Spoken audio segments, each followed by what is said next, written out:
Today's enterprise is practically drowning in data. Harnessing and utilizing those mountains of data are the next great challenge for both employees and their systems. This webinar is about the finance organization leading the charge in harnessing the volumes of data you find across your company, making sense of it via real-time or near real-time processing and analysis, and making the best decisions at the right time. The result is better decisions faster and hopefully greater profits. Today we will discuss these issues, cover case studies, and discuss best practices. You will come out of this event with a better understanding of how the data from disparate systems at your company can be brought together and married to analytical engines to enable faster and better decision-making at all levels, driven by the finance organization. Now, first up, I would like to thank SAP for helping us make this event possible.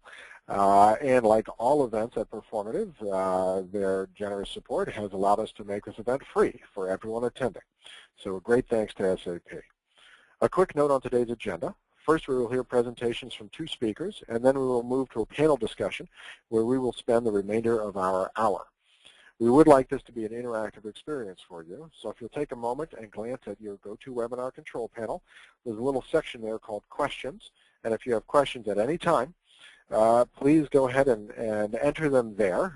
We will queue them up and get to them as best as we can during the Q&A part of today's presentation. We can't promise to get all of them in, but we'll do our best, and we'll follow up afterwards on any questions we do not get to during the event. We will send out a link to a soft copy of this presentation. In fact, it's already up on the Performative site. If you search for the event title under Resources, you will find it. But we will send an email out to everyone, so you will get a link to the soft copy. We are offering CPE credits for the CPAs in today's audience. That means that we will take 2 quick breaks during today's hour to ask polling questions. These are simple and quick polling questions, and we'd love you to take a shot at them even if you're not here for CPE credit. They offer us a view into some statistical data and lets us know a little bit more about the folks who are joining us today for the presentation. So we'll go through those very quickly, and that will allow those who are looking for CPE credits today to get the CPE credits, very simply. Now, a quick word about Performative for those who are new to Performative. We are the largest and fastest growing online community for senior finance, treasury, and accounting professionals. We are a completely ad-free and noise-free community of almost 500,000 now CFOs, controllers, treasurers, and the folks who work with them. So every level of the organization, we tend to be very senior weighted, but we welcome all to Performative.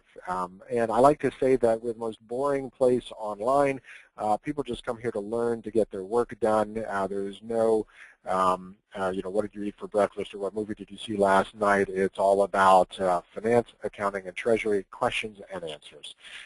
Please come check us out at performative.com if you haven't before.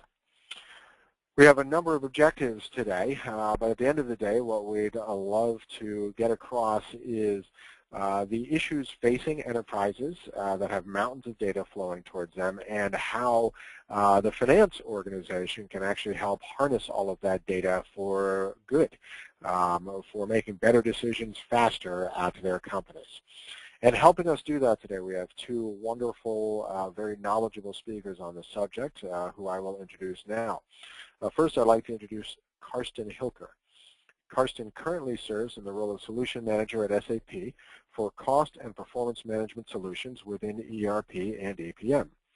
Prior to joining SAP, he worked as an SAP customer and a consultant, where he gained practical experience in EMEA, the US, and Asia Pacific, developing and implementing conceptual designs and cost models for cost, product, and profit management.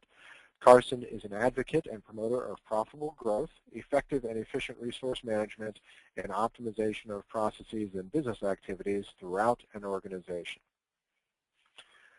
Also today, we're joined by Karuna Mukherjee. Karuna is currently leading solution marketing for SAP Business Objects Profitability and Cost Management for SAP Business Objects.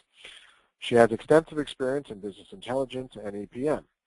During the past decade, she has held numerous positions in product management, product strategy, and solutions marketing with both SAP and Oracle. During that period, she helped design and implement many BI and EPM solutions at a variety of companies in many industries. And with that introduction, I would love to hand it over now to Karuna and let her start to take us forward. Karuna, welcome. Thank you so much, John, and welcome everybody to our session today. We are really happy from an SAP perspective that we are able to participate and discuss this very interesting and compelling topic with you. So let's talk about, what is our new reality today? Where are we in terms of an organization, in terms of understanding what are our issues? What does it mean to operate in today's market? And some of the big things that are starting to affect, every organization, and we will focus on the finance side, is technology. The revolution of technology in the last 40 years has been tremendous. The impact it has made on organizations today, the impact it has made on business, the way business is done, how business is done, is huge. And a lot of that we are seeing very simply in terms of access. The amount of information that is available at your fingertips today is huge compared to what it was 40 years ago. The amount of information that is required by our executives, by our line managers, by our analysts to make decisions, to stay ahead in the business, to stay competitive, is huge. And so from an organization perspective, we not only have to understand what this technology is, we also have to understand how can we leverage this new technology to actually better improve our business, to increase our profitability, to better manage our business and stay competitive. And this is our new reality in terms of where technology is going to revolutionize finance.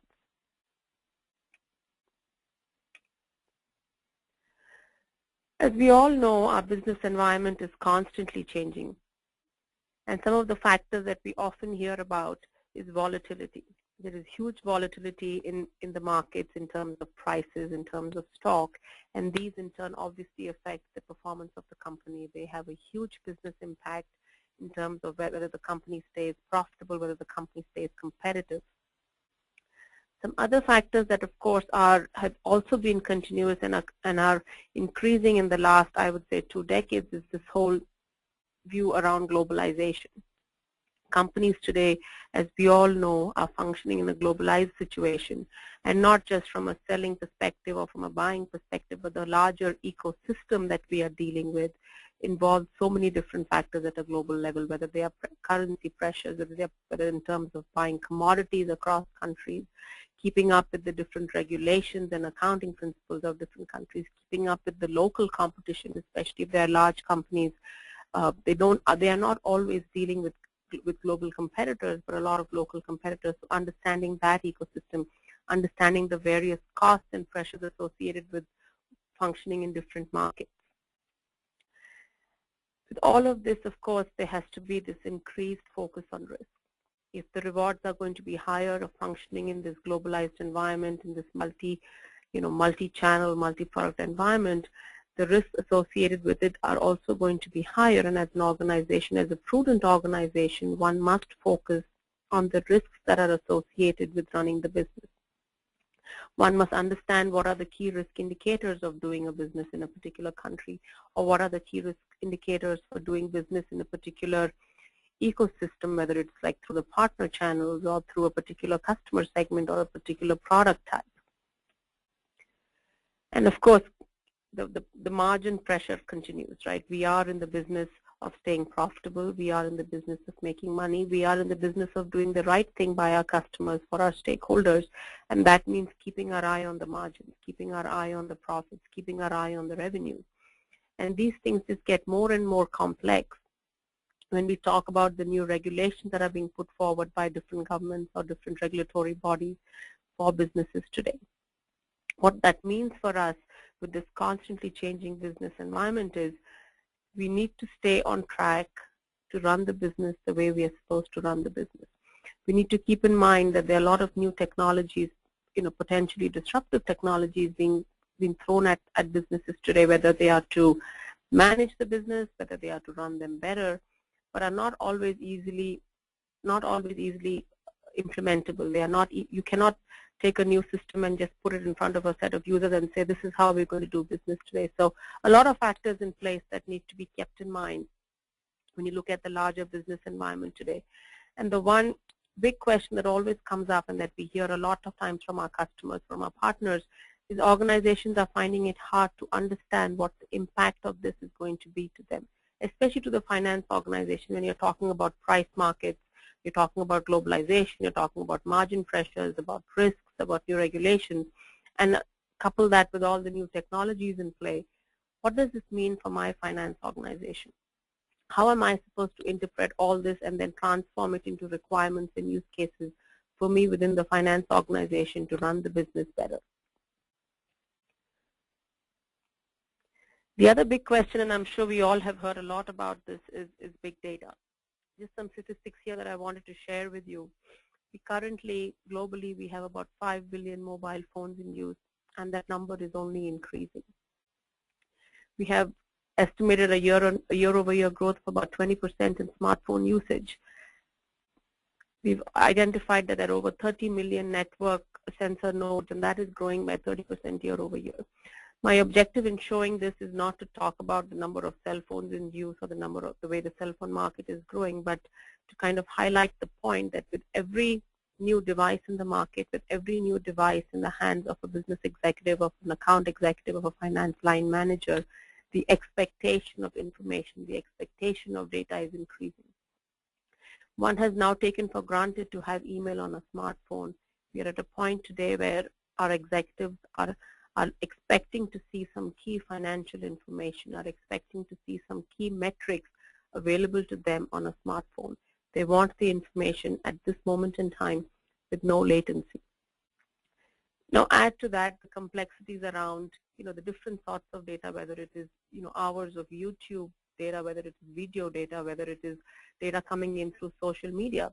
As we all know, a lot of information that is now captured through social media websites like Facebook, which like retailers are using heavily, are actually used to analyze the impact of certain marketing campaigns. They are used to analyze impact on where should they be selling and how they should be selling.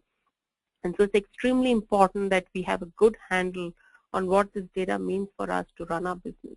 This data is not noise. It is something we have to embrace. It is something that we have to look at, manage, and appropriately understand and then deploy to get better decision making going. So we've classified this ever fast-growing volume of data into, they basically have three characteristics, right? There is velocity, as we talked about, the amount of data that is being generated on a regular basis within the business community, whether it is from the internal stakeholders or external stakeholders, is huge. There's so much of digital content that is being created that has to be leveraged, that has to be integrated with your traditional data sources to understand the impact of your business, to understand the different methods of selling, to understand the different methods of buying, to understand buying patterns. The second piece, of course, as we talked about, is volume. So just to give you a reference, in 2005, we created, as mankind, we created 150 exabytes of information. And in 2011, that was 1,200 already. So think about it. Think about this data that is being created. Think about the data that now we need to be aware of. We need to be aware of the numbers, of the patterns within this data to understand what it means for our business. And the third piece, as we talked about, is variety. So it's no longer just traditional data coming out of your traditional ERP systems and accounting systems. It is the data that is being generated through social media, through blogs, through sites like Facebook, through, we are doing sample surveys. We are just reaching out to the audience. There's a lot of non-traditional data that is coming in, equally important as our traditional data, and they need to be mashed together, do a full and complete analysis of your business.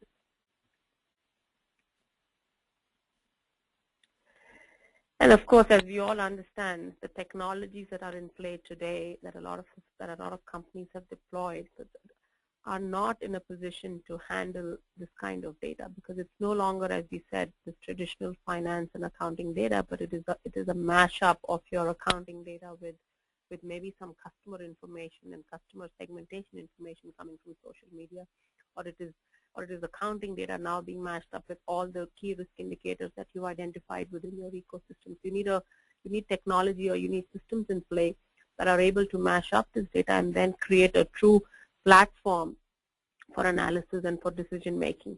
And traditional systems do have physical limitations within, from a technology perspective, on whether they are able to do this or not. Now, we've talked a lot about getting, in terms of what the data is, what the issues are, but as we all understand, our financial objectives have not changed. We still have 3 key financial objectives that all finance organizations across companies globally are looking at. They need to maintain regulatory compliance. They need to ensure they have an effective risk management system in place that will allow them to manage their business competitively. They need to continue delivering superior services and products at reduced cost.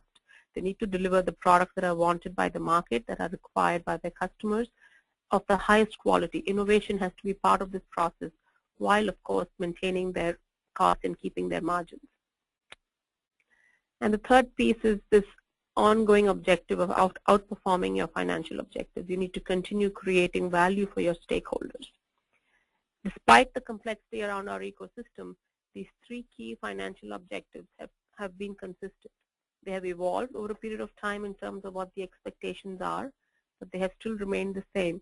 And we need to ensure that we have systems and technologies in place that will actually allow you to meet these objectives. And the big question oftentimes we hear our customers then ask us is, do we have the right technology to support these objectives? Do we have the right systems in place? Are our business analysts, business users trained to understand how to use these systems? Are we leveraging all the data that we have within this ecosystem, within our larger ecosystem, to actually do our decision-making process?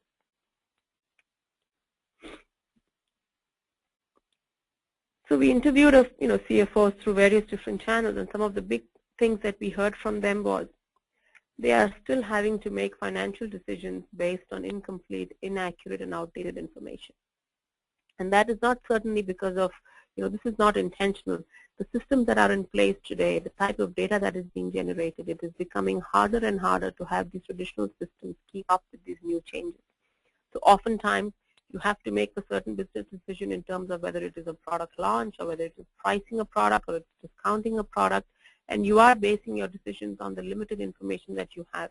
Oftentimes outdated. It could be an information that is a month old, and in that 1 month, as we talked about things like volatility, price volatility, commodity volatility, has completely changed your business ecosystem. However, you're still forced to make decisions based on that. And so we oftentimes run the risk of not only missing our financial objectives because we are making decisions based on outdated information, we also run the risk of possibly not managing our risk and compliance framework accurately. The other piece we hear about often is the inability to access detailed financial information across all business dimensions. As a business manager, it's no longer relevant for me only to look at my revenue across a particular product. I want to look at my revenue by customer. I want to look at my revenue by channel. I want to look at my revenue by other dimensions that I can now actually manage and more proactively grow my business. And the reason we are unable to do that is, again, the way our data has been structured, the way our systems have been structured. And so basically, when we are not having the right systems in place, we are unable to identify new opportunities. We're unable to identify where is it that we lack resources, where is it that we want to put in more resources. So it's extremely important to have an infrastructure in place, have a technology in place, have a system in place that is looking across this multi-dimension view of your business, the multi-dimension view of your financial data. The third piece I find extremely important and extremely insightful in terms of the time. The amount of time it is taking our financial folks, whether it is again executive level or line managers, to actually analyze is so high. The amount of time it is taking for them to process this large volumes of data is so high that in fact, and we actually had a few of our people that we spoke with said that their finance organization is spending more time creating reports than it is spending time actually analyzing the reports. And that is an extremely telling point. Without the right technology, you're spending more time creating than actually analyzing, which is really what we should be doing. You oftentimes then lead to delays during your period end closings. You lead to delays in terms of your decision-making process. You actually lead in delays in terms of making some key strategic decisions that are important and are relevant in a moment in time. So McKinsey recently ran an article, and I highly encourage you to go ahead and read it, in terms of, what does this data mean for your business, right? And the survey essentially concluded two main things. They said data can actually be your friend. So a lot of leading businesses are outpacing their competition because they're better leveraging their data, and they're moving from being, they're becoming fact finders using that data versus staying in the fumblers category. Huge increase in profitability, huge increase in the overall growth of their business just by being able to access and utilize their data better. They're making decisions more on analytics rather than intuition. They're able to frequently reassess their forecasts, frequently reassess their plans, and then use that information to better manage their business.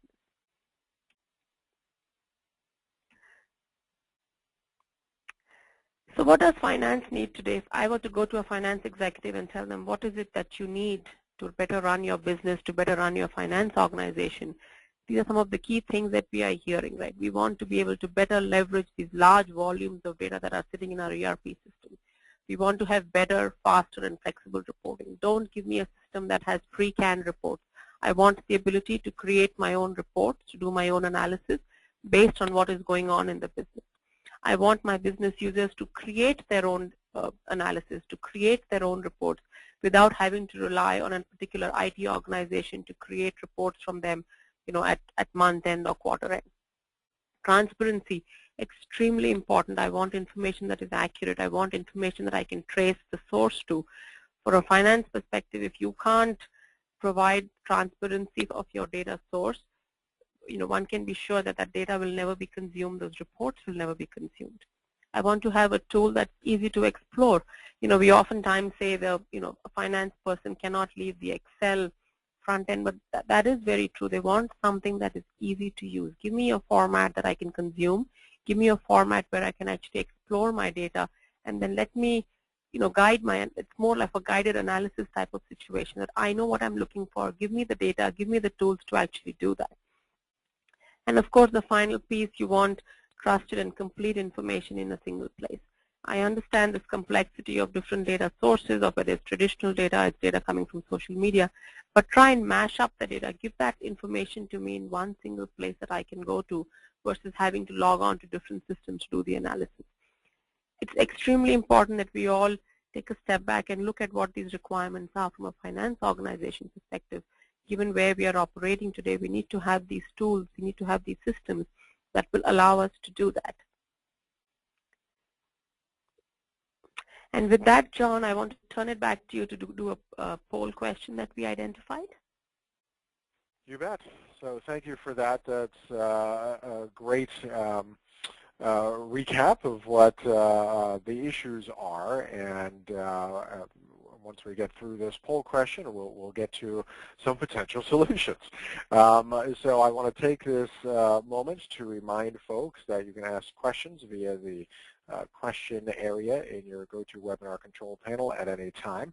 Would love you to take a look at this poll, and even if you're not here for CPE credit, give it a swing. We'd love to see what folks have to say about which of these issues will be important to resolve at your company, and they revolve around decision-making and data. We'll leave the poll open for another 10 seconds or so while folks finish up, and then we'll hand it over to Karsten. Okay, and with that, we'll go ahead and close down the poll, and we'll hop back to our slides, and at this point we'll go ahead and hand off to Karsten. Karsten Hilker, who I introduced before, is going to run us through the second part of this presentation and address some of these issues that Karuna has set up. Karsten, please take it away. Thank you very much, Sean. So I'll just jump into the first slide here. That's a key slide for the remainder of, I think, the session. And it deals with technology. It's a SAP independent technology. It's called in-memory computing. And there's a couple of key things to in-memory technology. First of all, it's a technology evolution kind of step. When computers were invented, we had those tapes, we had the floppy disks, we had the hard disks, and now we're dealing with in-memory.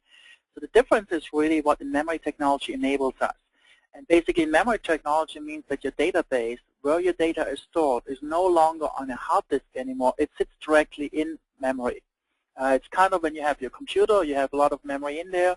and you open up a folder with pictures, and those thumbnails build up. That's basically when data is read into memory, and only when you see the pictures can you process the data.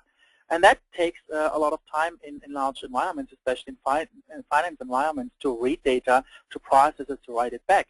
So now the latest in technology is basically have the data in memory available at all times. And there's a couple of technologies out there where all the larger vendors, and they are able to read that data and have it in memory. So it's not something that where two people went back and in their garage developed something on their own. It is a general technology evolution step. It has arrived and it's here to stay. And it will be there for the next 7 to 10 years, and after that, maybe there might be something else, you know, some kind of brain with connected wires or something like this. Who knows? But it's there. It will be in your company too. Depending on your hardware replacement cycle, maybe you're going to get this technology this year, maybe 2 or 3 years from now, but you will have that technology available. The key about this technology is that if you just look at the theory behind it, because it sits in memory, you can process data up to 1 million times faster. That's what one of the analysts found. And that's basically something that takes 2 days today, takes 1 second tomorrow. And I think that's the next step. It's an immense gain in processing speed. It's like you write your mother or your grandmother a card on Christmas via USPS, and it arrives a couple of days later, or you IM with her. So now back to what this does to us. So we have this availability of technology now, and that allows us to analyze massive quantities of data in local memory. That's pretty cool, and it changes a lot of things. For example, it allows us to access data in real time now. Now that we don't have to basically move data from systems to business warehouses to Excel spreadsheets, we don't have to have that ETL, the transfer process, take place anymore. We can basically just real-time update those data stores because we can access them and make it available for analytics. So no more reviews at month end after the fact. Now you can move them up. You can make it closer to the business when it occurs. You can have it eventually even in real time. You make a transaction, it's there for analysis. You can go deeper. If you can analyze all the data that you gathered, and Corona spoke about this, even how the data grows exponentially now. If you can go to the line item level, because processing speed is not an issue anymore, you can go deeper. You can ask the questions that you want to ask. You're not tied to any kind of aggregation levels that your IT department puts in place. You can go into the line items, every single field in the line item, in every single analysis. You can deal with large volumes of data, and that actually also includes that there's no limitation anymore to what you can access, right? Today, IT departments might be archiving data out, give you only one period, give you only your division. With the processing speed of in-memory technology, that limitation is not there anymore. You can do multi-period comparisons, multi-year comparisons, lifetime profitability, all those things. And you can run faster. It's basically analysis at the speed of thought. You basically analyze data and you get the response back within an instant, within a second, right? So that changed a lot of how analytics are done in the finance side. You might be used to waiting for a minute or 3 minutes or go and get a cup of coffee. You know, and many times maybe you schedule jobs to run batch overnight, and that's not required anymore. So there's a kind of fix the past aspect of it, but also a looking forward perspective where you can say, now that I have this power, what can I do with it? How can I leverage it? And that's where the power of in-memory computing comes in, because it's so much faster. We can now analyze data differently, and we can look at different processes as part of the analysis. So this leads to an empowered finance organization. You know, it's the aspect of insight, where you gain basically deep visibility into large volumes of financial data. You can have access to real-time financial data. You can manage business to come in the middle of the month and not after the fact analyze what happened. And it's the speed. It's perform fast and flexible analytics, planning and reporting. Dramatic change to where we are today. The interesting thing about in-memory technology is that it is non-disruptive. Basically, data is typically taken from your ERP processing systems, doesn't matter what software vendor you go with, and you can load it onto this technology. So in that sense, none of the processes on the ERP side have to change. It's kind of a very, very fast database, a very, very fast business warehouse in its initial phase, which means if you plug it in, you can use the data, you can analyze on it, you don't have to change anything to the transaction processing systems. which makes it non-disruptive. So let's look at leveraging the technology here, the customer pain points and the customer needs. So on the pain point side, basically today, it's the inability to measure cost and profitability performance at granular level. McKinsey said you don't manage your profitability on an aggregated level. You manage it down in the market to the customer that you sold it to, at the time that you sold it, during the day, maybe at the place, the kind of transaction, the kind of channel you did. This is the level that you want to analyze your profitability at. Any kind of aggregations make you lose sight of where the real issues are, where the real opportunities are. True profitability performance can only be guesstimated. Now you're down to the line item level. You're down to the information that you have available, and there's no rolling up, guessing. You have basically the data at your hands. Simulation of new scenarios is done manually and often based on assumption rather than on real information. If you can process data fast, you can have the right rules in place. You can address those simulation scenarios as well. So from customer need perspective, you want to have the insight into consolidated information in real time and perform flexible analytics. You want to have access to reports in real time and make decision making with flexible analytics and calculations when and as they are needed. This is what we're looking at from a technology perspective, and in-memory technology can help us get there. So basically, through technology, we can get those real-time insights into large volumes of data, especially on the profitability side. We're dealing even in B2B environments with large data volumes, lots of customer sales items. So let's look at the key capabilities then of such a solution, for example, for profitability. A profitability management solution, profitability analysis solution based on memory technology allows you real-time access to massive amounts of profitability data in ERP. So now we're taking all of the data, we're taking the sales data when it happens, bring it over. We're associating the cost with it whenever they occur, which means I can go away from after the fact month-end analysis to more business in the moment analysis. I can look at a conference, at the end of a conference, how profitable it was. I can look at the end of every day of that conference and still look at, if I have 3 days to go, what are my targets? Where am I doing well? Where do I have some issues and can address them while you're at that conference? You have flexible and unconstrained profitability reporting. All the data is there, and unlimited multidimensional analysis. Especially in profitability, you want to analyze the data by those different aspects that you manage: a channel, a region, a customer, product group, the time of the day that you sold it, maybe geographical information, demographic information. So with technology like in-memory technology, you're not longer bound by limitations in the dimensionality. You can basically run this with as many dimensions as is required by your business. And the benefit basically is maximize profitability with profitable and powerful insights to unlock your opportunities. If you can drill down to the level where the business occurs, you can identify both challenges as well as opportunities immediately and give your advice to those people that are actually executing the business, to those people in the sales, the engineers that produce those products. You have improved financial performance and efficiency with faster profitability reporting. It's the productivity of those people that actually look at the data.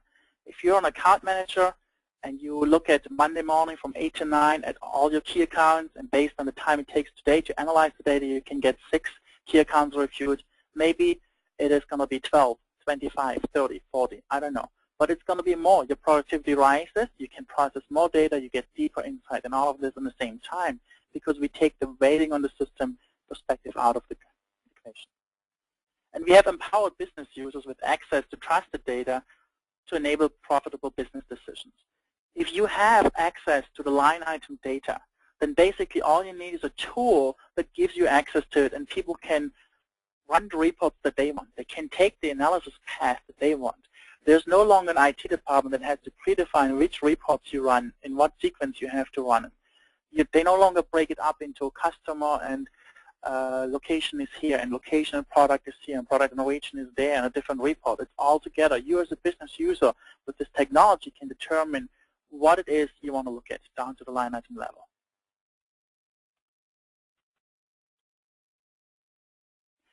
So basically, it's unlocked opportunities to maximize the profitability. You can manage your profitability. You don't review what happened after the fact. You can get accelerated financial performance and efficiency. It's not only the productivity of the people that are using this information, but it can also impact directly the financial close. If a report with a long runtime is part of the critical path of a close, and we dramatically reduce the time in which this report runs, we reduce the closing cycle time. If I don't have processing windows and I can have real-time analytics on my postings, I can make closing entries, adjustment entries, look at the results immediately. I don't have to wait for 2 or 3 processing windows to happen where data is consolidated again. You can look at the results right away. That reduces the financial closing time as well. And of course, any kind of time that you spend on analyzing data, issues, challenges is being reduced as well. So significant opportunity to reduce the time that it takes to close your books as well. And you have optimized profitable business decisions. The more you understand where your business is, the more you understand where your issues, but also challenges and opportunities are, the better decisions you can make.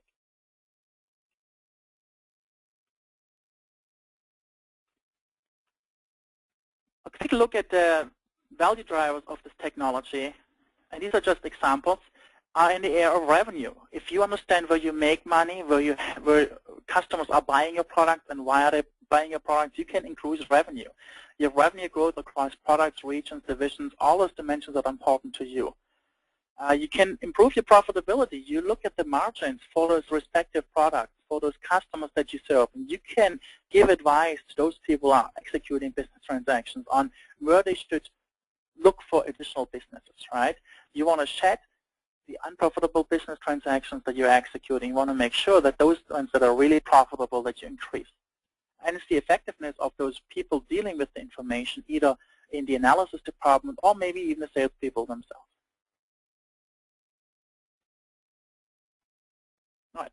So an example here of one of our customers that had a 120 million line items report on product-related dimensions for a single company. So in standard ERP reporting without in-memory technology, this would run for several minutes.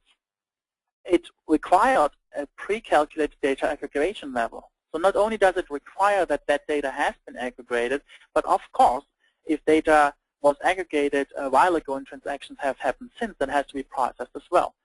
So even with the aggregation level would take several minutes. On the other side, with in-memory technology, this takes less than a second.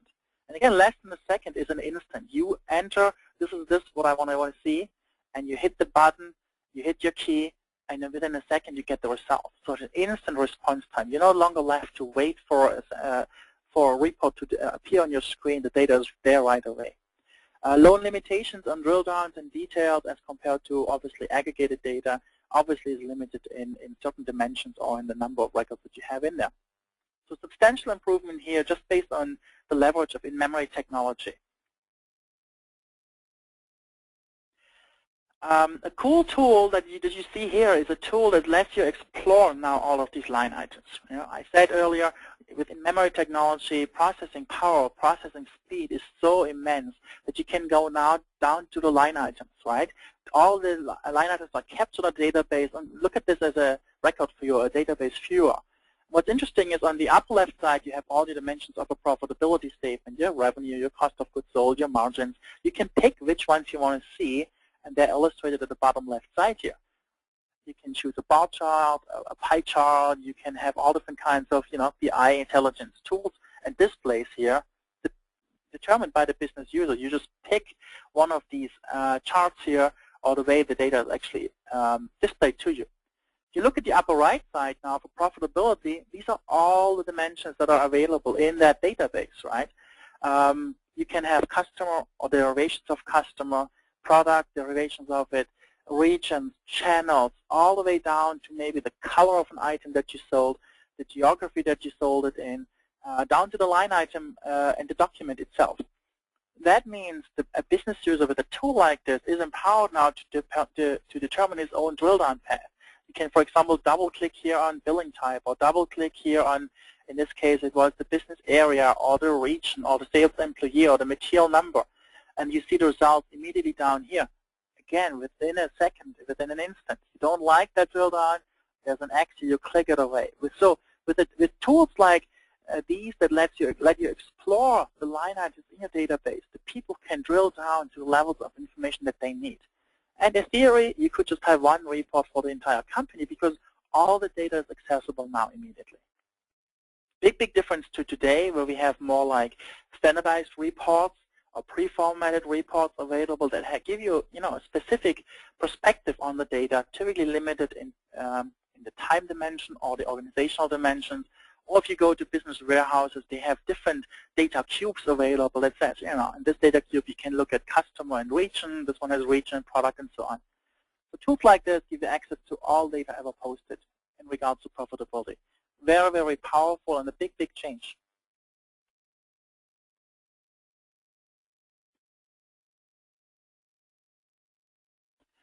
All right, so what does this mean for financial and managerial decisions?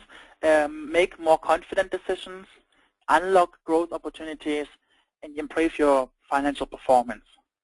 These are really key aspects from a financial and managerial decision-making perspective. If you look at finance and true real-time data, we can have increase in revenues. You better understand where you make money, where you lose money. You can improve your forecasting and planning accuracy, and you can proactively mitigate risk. Real time is really key because it allows you not to look at the data after the fact, after that's happened, but you look at it and it gives you the time to still manage the business to come over the weeks in the period, over the months in the quarter.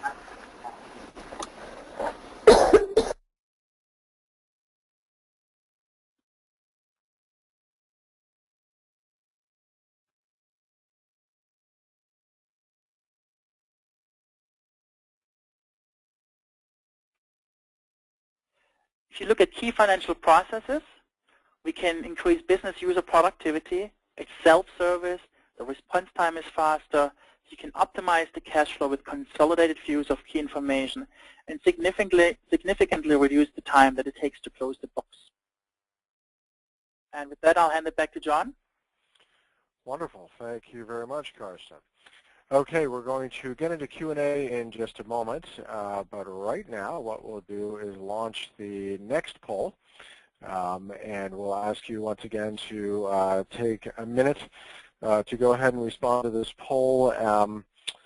Even if you are not here for CPE credit, we'd love to know what you have to say.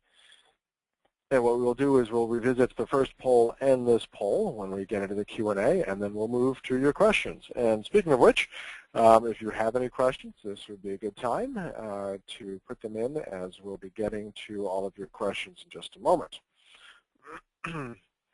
I'll take this moment to let folks know that when we are done with today's webinar, you will be presented when you log off of the webinar with a brief survey. We would appreciate your taking just 1 minute to fill that out. We always like to know what we can do better the next time, and you're filling out the survey. It will help us with that, and thank you very much. So what we'll do now is we're going to go ahead and close that out, and we're actually going to share the results of our first poll question here.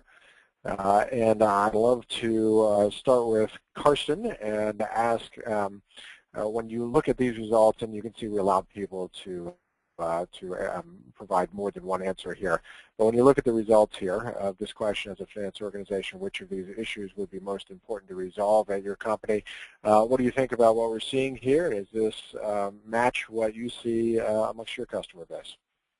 Absolutely, very representative. I mean, the fact that people say that we spend more time in creating reports than actually analyzing them stems from the fact that basically today's technology, or the technology that's in place right now, does not allow us to process all the data. So lots of workarounds in place, especially by the IT department. We have to be thankful that they're doing all of this stuff, but it's not really helpful.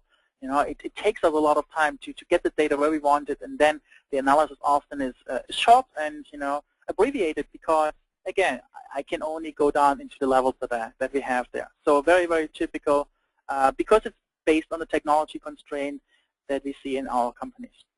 Gotcha. And Karuna, I'll ask you to chime in on this. The question for the second poll was the current level of visibility of operations data as well as financial data at our company is best described as, and visibility goes from non-existence to essentially perfect. You know, a lot of folks clustered around the middle here, but there's a fair amount with minimal and non-existent. How does this gel with what you guys usually see? So I think, you know, as if I may, you know, I'm not surprised with these responses, right? As we've talked about the issues, as we've talked about the fact that companies are not investing in new technologies because of the disruptive nature of it. You know, in terms of what has traditionally been available, this is a good indication of that. I mean, companies have basically learned to do that decision making with the information they have and not necessarily bringing in all that they need. So they do, I'm sure they all want to move to the scenario of being good and ideal, but they're typically hovering around the minimal to adequate, right? So the bare minimum in terms of meeting your regulatory requirements and doing your decision making. Gotcha. So let's actually talk about that for a moment here.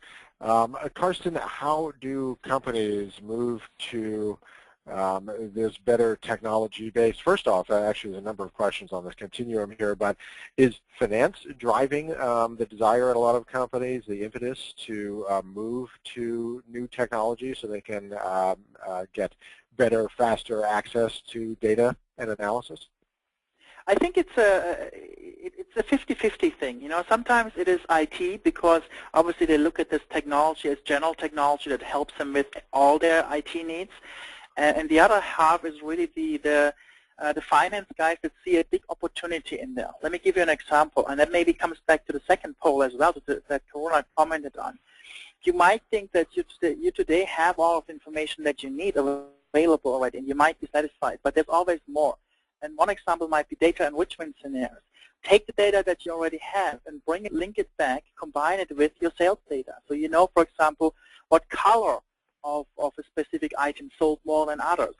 Merge it with demographic data, with geographic data, and you can do all of this with in-memory technology. The point being is we have customers that see the opportunity that this brings and says, I not only can do better what I did in the past, but it enables me a whole new set of business scenarios.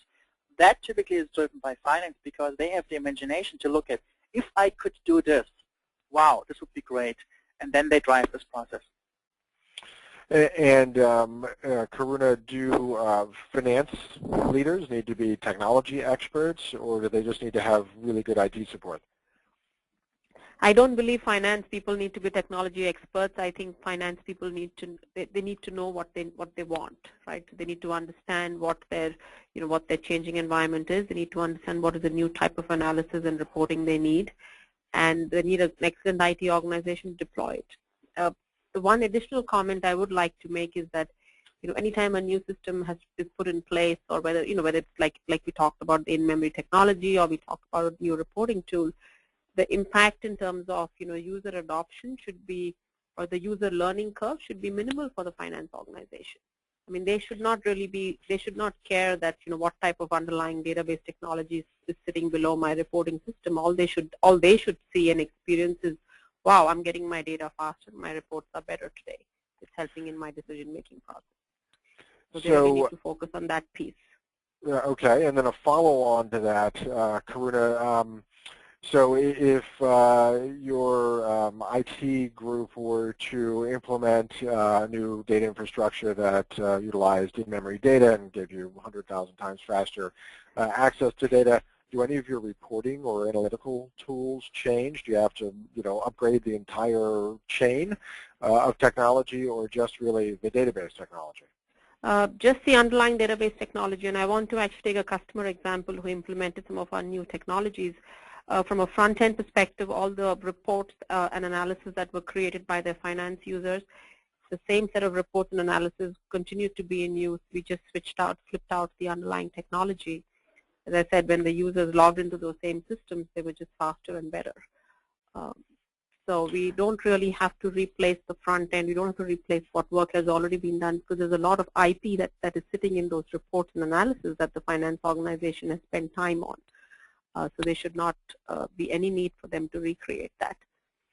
So then it's really just about creating more time for them to spend on analysis and less time waiting. Exactly. Yep. Okay. Karsten, is this technology available only on-premise, or are there platforms in the cloud that allow you to take advantage of this? In other words, do you have to go internal or are there other avenues to get to this better performance? It's just data, it's just technology, and it's leveraged on-premise, on demand, depending on the vendor and how they have enabled or how they're leveraging this technology towards solutions for our customers. So we have both. We've seen both, and interesting enough, even mobile solutions that get data from the backend system might use in-memory technology to get faster data to the mobile devices. And is there a particular kind of database technology that allows the in-memory, or is it available from a variety of providers and a variety of database platforms? That's the interesting thing, actually. It's available from a variety of providers, obviously, and it's not something that we came up with. Well, we do it, and our system is called HANA, H-A-N-A, but our competitors like Oracle, Cognos, they all have it as well. But those databases have been around for a while, so it's not like someone invented it last year. This is all brand new. It just reached a tipping point, right? So those companies that have looked into research into those databases 10 years ago, now they have very mature databases, and you can go on the internet and just do I think on Wikipedia there's a list of those database providers. Gotcha. And what kind of, and Mr. Carson again, what kind of investment does it take for a company to gain access to these big data capabilities? I would say the answer really depends on how much data you want to bring in there. And I'm saying this because even smaller databases, I'm making SQL Server Microsoft here as an example. I don't know if they do it yet, but they could be available as well. So it really depends on how sophisticated solution do you want to deal with. Typically on our level, it's enterprise systems. They're pretty big. They could be terabytes in size, and then you deal with a substantial investment in the technology, but with a great return eventually. The information that you get will help you explore new avenues of revenue.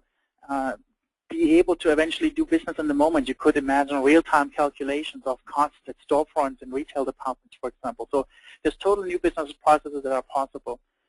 So the technology investment grows, I guess, with the amount of data that you want to process. Gotcha. And Carson, we'll toss this one to you again, but I'll be interested to hear what Karuna has to say next. Are there any additional security issues when you change your platforms, or is it all just the same as it was the day before you switched over? Yeah, well, a twofold answer. If the database, the in-memory technology is just used to run that same report that you already have in place faster, then basically the impact is almost zero because all existing security settings will be in place. If you use in-memory technology to build custom reports or use new tools to access data from there, you just have to use the safety or security settings within those tools on either the technology level, the in-memory database, or the reporting level to make sure everyone can just only see what he's supposed to see. So then would that come down to the application level security? So who gets to see what as you're broadening essentially the base of people who get to touch the data? Exactly. I mean, more the reporting aspect of the application. If you accelerate existing reporting that is there, or if you use in-memory technology as just a very, very fast database, then you have to make your security settings on that database level, or the new reporting tool, the reporting application that accesses the data from there. Okay. Karuna, anything else to add on the security front? No, I think Carson has covered it well. Okay.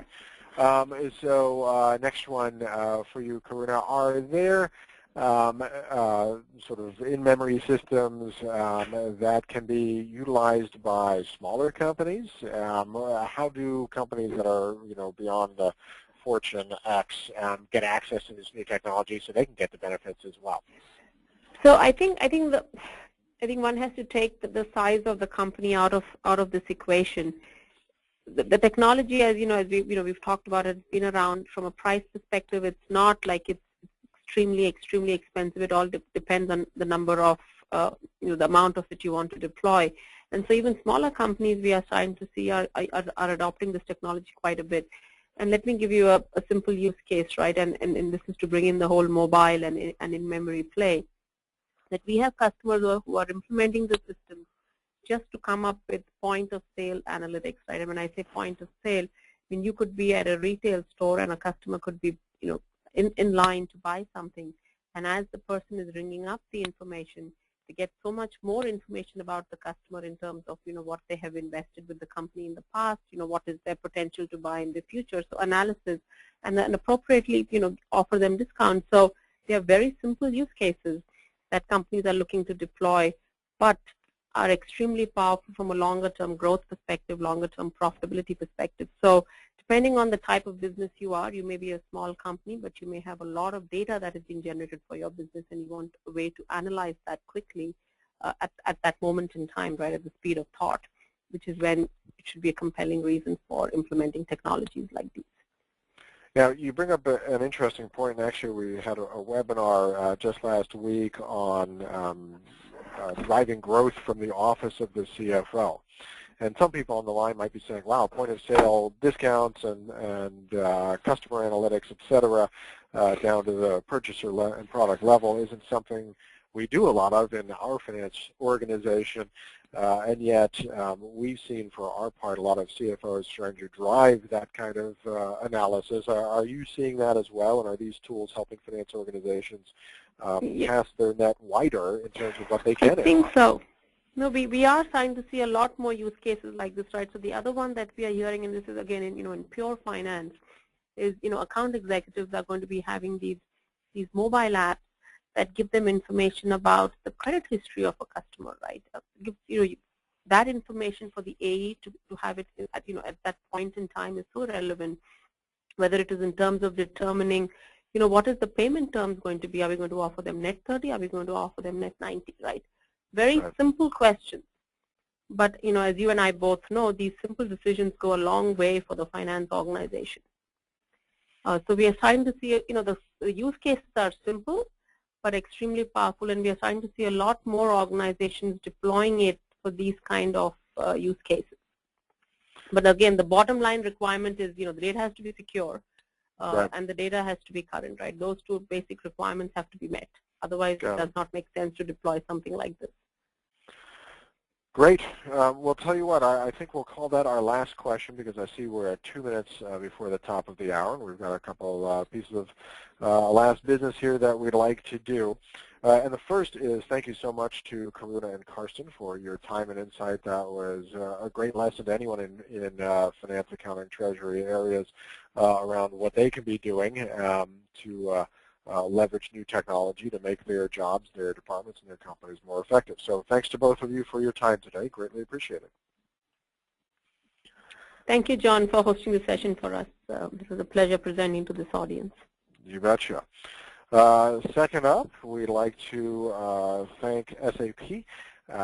Their generosity allowed us not only to put this on at no cost to our users, like everything we do at Performative, but also they provided the wonderful speakers and content that was very valuable. So we certainly thank them and appreciate their support.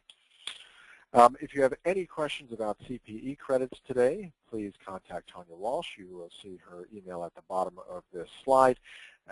She will make sure that we get any questions answered that you might have very quickly. And finally, when you depart from this morning's webinar, you will be presented with a survey. It takes just 1 minute to fill out. It's just a handful of questions. We would greatly appreciate your doing that so we can do better the next time. Also, if you would like to be connected directly with either of today's speakers, it's very quick. You can just check a box, and we'll go ahead and make that introduction for you if you have any follow-up questions. And with that, it is exactly 10 o'clock Pacific, 1 o'clock Eastern time. We thank everyone who attended for your time and attention this morning. We hope to see you at another event on Performative or online at www.performative.com. And with that, I'll wish everyone a great week, and we hope to see you again soon. Thank you.